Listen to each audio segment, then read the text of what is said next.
आठवां अध्याय। रक्त बीज बल। मैं आलिमा आदि सिद्धिमयी किरणों से आवृत भवानी का ध्यान करती हूँ। उनके शरीर का रंग लाल है, नेत्रों में करुणा लहरा रही है तथा हाथों में पाश, अंकुश, वाण और धनुष शोभा पाते हैं। ऋषि कहते हैं, चंड और मुंड नामक दैत्यों के मारे जाने तथा बहुत सी सेना का संहार हो जाने पर दैत्यों के राजा प्रतापी शुंभ के मन में बड़ा क्रोध हुआ और उसने दैत्यों की संपूर्ण सेना को युद्ध के लिए कूच करने की आज्ञा दी। वह बोला, आज उदययुध नाम के 86 दैत्य सेनापति अपनी सेनाओं के साथ युद्ध के लिए प्रस्थान करें। कंबू नाम वाले दैत्यों के 84 सेना नायक अपनी वाहिनी से घिरे हुए यात्रा करें। 50 कोटि वीर्य कुल के और 100 धूम्र कुल के असुर सेनापति मेरी आज्ञा से सेना सहित कूच करें। कालका, दोहार, मौर्य और काल के असुर भी युद्ध के लिए तैयार हो मेरी आज्ञा से तुरंत प्रस्थान करें। भयानक शासन करने वाला असुरराज शुंभ इस प्रकार आज्ञा दे सहस्रों बड़ी बड़ी सेनाओं के साथ युद्ध के लिए प्रतिष्ठित हुआ। उसकी अत्यंत भयंकर सेना आती देख चंडिका ने अपने धनुष की टंकार से पृथ्वी और आकाश के बीच का भाग गुंजा दिया। राजन, तदंतर देवी के सिंह ने भी बड़े जोर जोर से दहाड़ना आरंभ किया। फिर अंबिका ने घंटे के शब्द से उस ध्वनि को और भी बढ़ा दिया। धनुष की टंकार, सिंह की दहाड़ और घंटे की ध्वनि से संपूर्ण दिशाएं गूंज उठी। उस भयंकर शब्द से काली ने अपने विकराल मुख को भी और बढ़ा लिया था तथा इस प्रकार वे विजयिनी हुई। उस तुमुल नाद को सुनकर दैत्यों की सेनाओं ने चारों ओर से आकर चंडिका देवी, सिंह तथा काली देवी को क्रोध पूर्वक घेर लिया। राजन, इसी बीच में असुरों के विनाश तथा देवताओं के अभ्युदय के लिए ब्रह्मा, शिव, कार्तिकेय, विष्णु तथा इंद्र आदि देवों की शक्तियां जो अत्यंत पराक्रम और बल से संपन्न थी, उनके शरीरों से निकलकर उन्हीं के रूप में चंडिका देवी के पास गए। जिस देवता का जैसा रूप, जैसी वेशभूषा और जैसा वाहन, ठीक वैसे ही साधनों से संपन्न हो उनकी शक्ति असुरों से युद्ध करने के लिए आई। सबसे पहले हंस युक्त विमान पर बैठी हुई अक्षसूत्र और कमंडलों से सुशोभित ब्रह्मा जी की शक्ति उपस्थित हुई, जिसे ब्रह्माणी कहते हैं। महादेव जी की शक्ति वृषभ पर आरूढ़ हो, हाथों में श्रेष्ठ त्रिशूल धारण किए, महानाग का कंकड़ पहने, मस्तक में चंद्र रेखा से विभूषित हो वहां आ पहुंची। कार्तिकेय जी की शक्ति रूपा जगदम्बिका का उन्हीं का रूप धारण किए श्रेष्ठ मयूर पर आरूढ़ हो, हाथ में शक्ति लिए दैत्यों से युद्ध करने के लिए आई। इसी प्रकार भगवान विष्णु की शक्ति गरुड़ पर विराजमान हो, शंख, चक्र, गदा, शानक, धनुष तथा खड्ग हाथों में लिए वहां आई। अनुपम यज्ञ वारा का रूप धारण करने वाली श्री हरि की जो शक्ति है, वह भी 12 शरीर धारण करके वहां उपस्थित हुई। नारसिंही शक्ति भी नरसिंही के समान शरीर धारण करके वहां आई।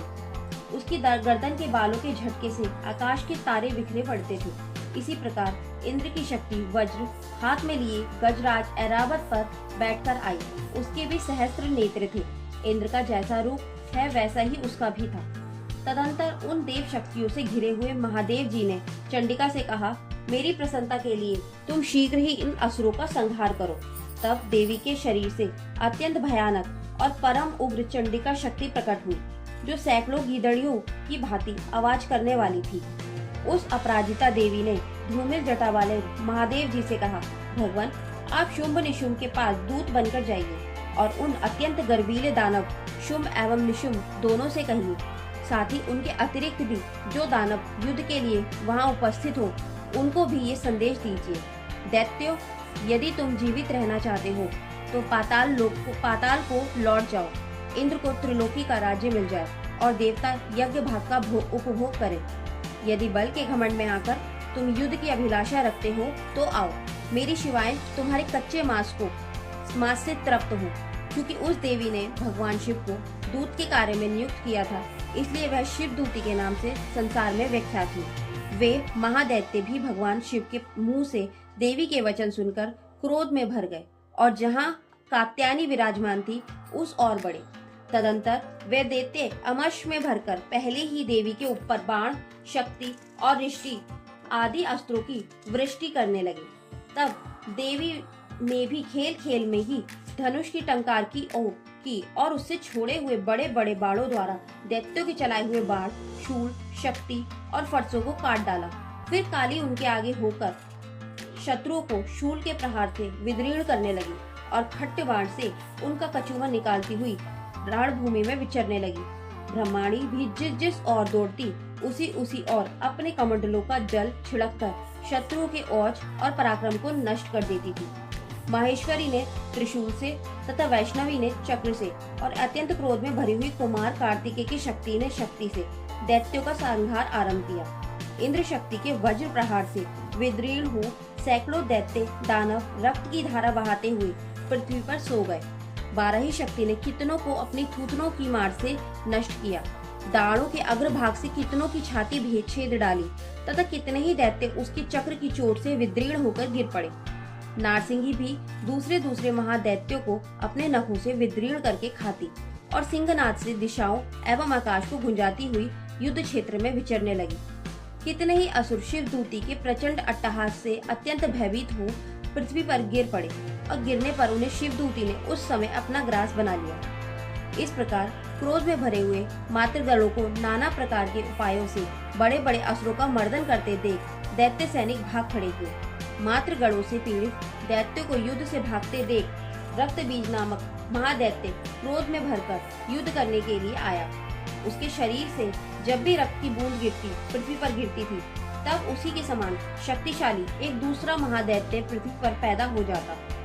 महासुर रक्तबीज हाथ में गदा लेकर इंद्र शक्ति के साथ युद्ध करने लगा। तब ऐन्द्री ने अपने वज्र से रक्तबीज को मारा। वज्र से घायल होने पर उसके शरीर से बहुत सा रक्त चूने लगा और उससे उसी के समान रूप तथा महान पराक्रम वाले योद्धा उत्पन्न होने लगे। उसके शरीर से रक्त की जितनी बूंदें गिरी उतने ही पुरुष उत्पन्न हो गए। वे सब रक्त बीज के समान ही वीरवान, बलवान तथा पराक्रमी थे। वे रक्त से उत्पन्न होने वाले पुरुष भी अत्यंत भयंकर अस्त्रों शस्त्रों का प्रहार करते हुए वहां मातृगणों के साथ घोर युद्ध करने लगे। पुनः वज्र के प्रहार से जब उनका मस्तक घायल हुआ तब रक्त बहने लगा और उससे हजारों पुरुष उत्पन्न हो गए। वैष्णवी ने युद्ध में रक्त बीज पर चक्र का प्रहार किया तथा ऐन्द्री ने उस दैत्य सेनापति को गदा से चोट पहुंचाई। वैष्णवी के चक्र से घायल होने पर उसके शरीर से जो रक्त बहा उससे जो उसी के बराबर आकार वाले सहस्रों महादैत्य प्रकट हुए, उनके द्वारा संपूर्ण जगत व्याप्त हो गया। कुमारी ने शक्ति से, बारही ने खड्ग से और महेश्वरी ने त्रिशूल से महादैत्य रक्त बीज को घायल किया। क्रोध में भरे हुए उस महादैत्य रक्त बीज ने भी गदा से सभी मात्र शक्तियों पर पृथक पृथक प्रहार किया। शक्ति और शूल आदि से अनेक बार घायल होने पर जो उसके शरीर से रक्त की धारा पृथ्वी पर गिरी, उससे भी निश्चय ही सैकड़ों असुर उत्पन्न हुए। इस प्रकार उस महादैत्य के रक्त से प्रकट हुए असुरों द्वारा संपूर्ण जगत व्याप्त हो गया। इससे उन देवताओं को बड़ा भय हुआ।